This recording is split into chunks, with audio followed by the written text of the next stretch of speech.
الله والله والله والله الله والله.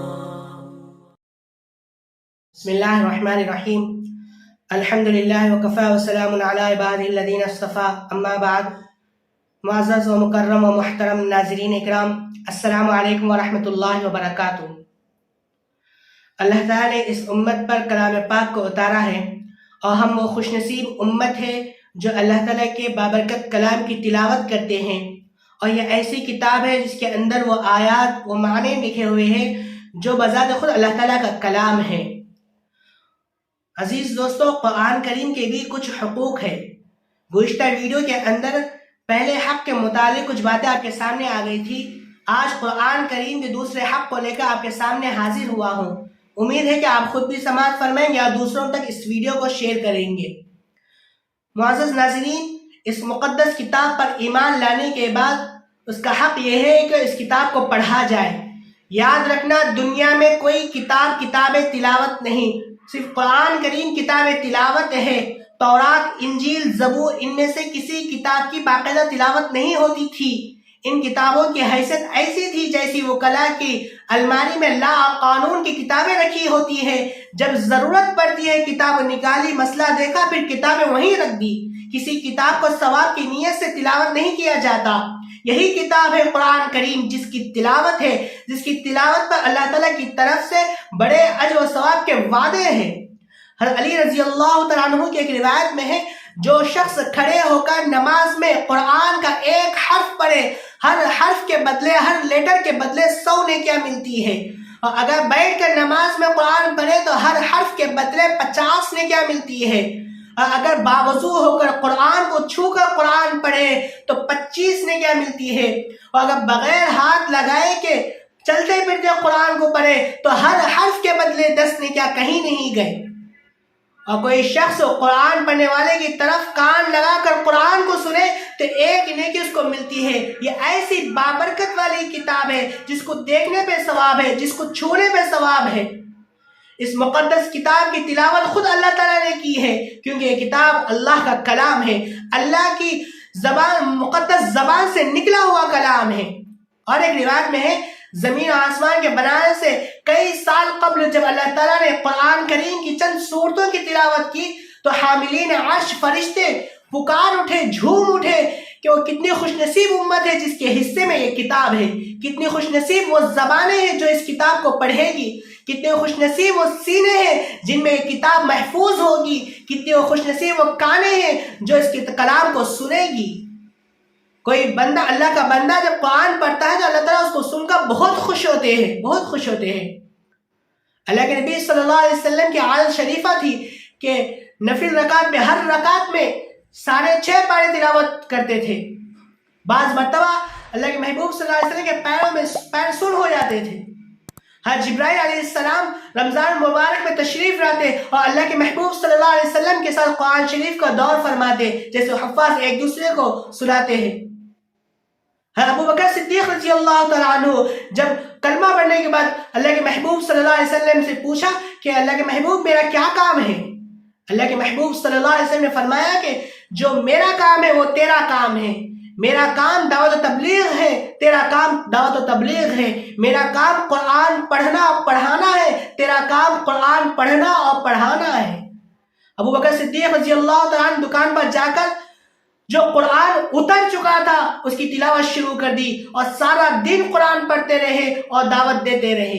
جب واپس آئے تو 6 جلیل القدر صحابہ، جن کا شمار 10 مبشرہ میں ہے، کلمہ پڑھ چکے تھے، ان کو اللہ کے محبوب صلی اللہ علیہ وسلم کی خدمت میں لا کر کہا کہ اللہ کے محبوب یہ میرے سارے دن کی پونجی ہے. یہ عثمان، طلحہ، زبیر، عبد الرحمن بن عوف، ابو عبیدہ اور سعد رضی اللہ تعالیٰ عنہم ہیں جن کو آپ کی خدمت میں لایا ہوں. عمر رضی اللہ تعالیٰ عنہ جب بہن سے قرآن سنا تو بہن کو اتنا مارا کہ لہو لہان ہو گئی. بہن جسم سے خون، سارے جسم خون سے تر ہو گئے. بہن نے کہا کہ عمر آج ہمیں اب مار ڈال دے، ہمارے بوٹی بوٹی کر دے، ہم ایمان لا چکے ہیں، ہم حق پر آ چکے ہیں، ہم پھرنے والے نہیں ہیں.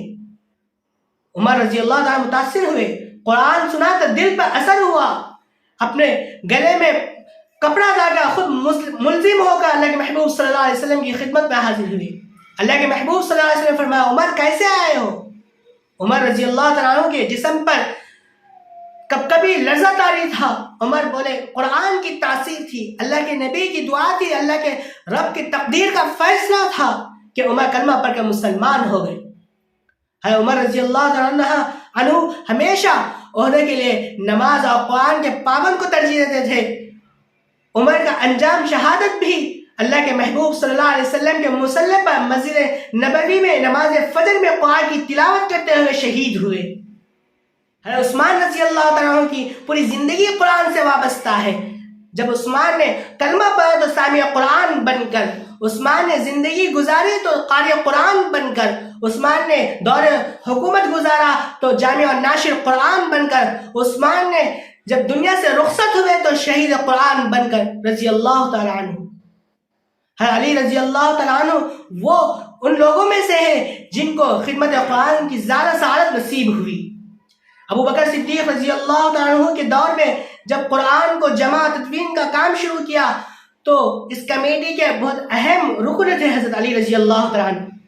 قرآن کی تلاوت کا یہ عالم تھا کہ صبح اٹھتے تو قرآن کی تلاوت شروع کرتے، جہاد کرتے تھے تو قرآن بھی پڑھتے تھے، جب واپس آتے تو پورا قرآن من الجنت والناس تک پہنچ چکا ہوتا تھا. اتنا قرآن پڑھتے تھے، کیا مزہ آتا تھا.